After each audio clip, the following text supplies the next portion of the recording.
So today I'm going to be showing you how to do the herringbone double crochet stitch.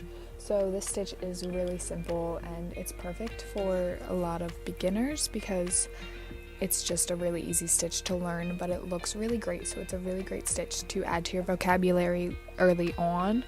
So without further ado, let's get started. So you're going to need some yarn and a hook. So this hook is 5mm, but use whatever one works for you.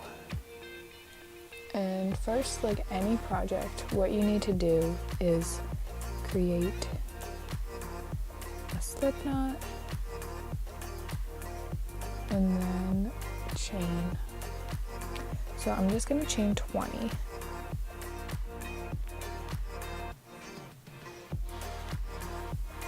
So I'm just making a little guy just for the purpose of showing you this stitch.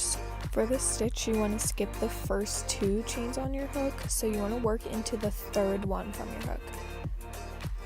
To start it, you're going to yarn over, then insert your hook into that third chain, then yarn over and pull back through the stitch. Now you should have 3 loops on your hook. You want to pull the first loop through the second loop, then yarn over and pull through 1 loop, yarn over again and pull through the last 2 loops. There you go. So let me show you that one more time. So yarn over, insert your hook, yarn over, pull back through, pull that loop through the first loop on your hook. Now you should have 2 loops left on your hook. Yarn over, pull through 1 loop on your hook, yarn over, pull through both loops on your hook. And you just do that all the way down. So again, yarn over, insert your hook, yarn over, pull back through, pull that loop through the first loop on your hook, yarn over, pull through 1 loop on your hook, yarn over, pull through 2 loops on your hook.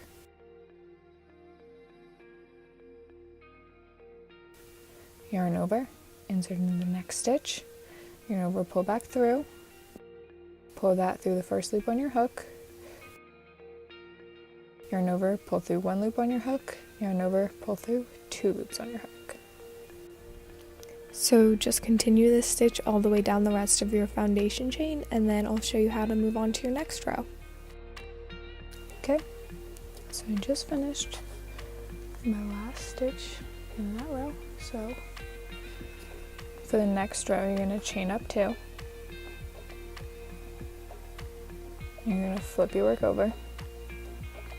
So now this chain 2 counts as your first stitch in the row. So you've got your chain 2 in your first stitch. So when you're going to start, you're going to yarn over and you're going to skip the 1, 2 chain 2s and your first stitch.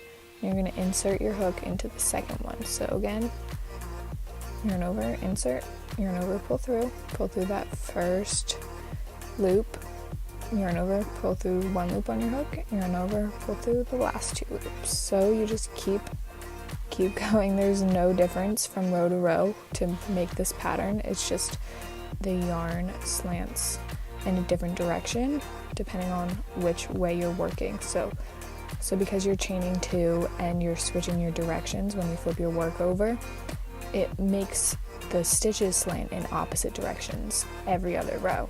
So it really does create that herringbone pattern that you normally see. So to continue with the stitch in your project, you just work the stitch in every space throughout the row, and then when you get to the end, you just chain 2 and turn your work. Remember, skip the 2 that you just chained and your first stitch and work into your second stitch on your row. And remember, for the herringbone double crochet, all you do is yarn over, insert your hook, yarn over, pull back through, pull that first loop through the second loop on your hook, yarn over again, pull through your first loop, yarn over 1 more time, and pull through your last 2 loops. And there you go, you have it. You just learned the herringbone double crochet stitch. So this is what the stitch is going to start to look like once you keep going with your rows. You can see how they slant in opposite directions. So just continue on with your project. I hope that you found this video helpful, and don't forget to like and subscribe.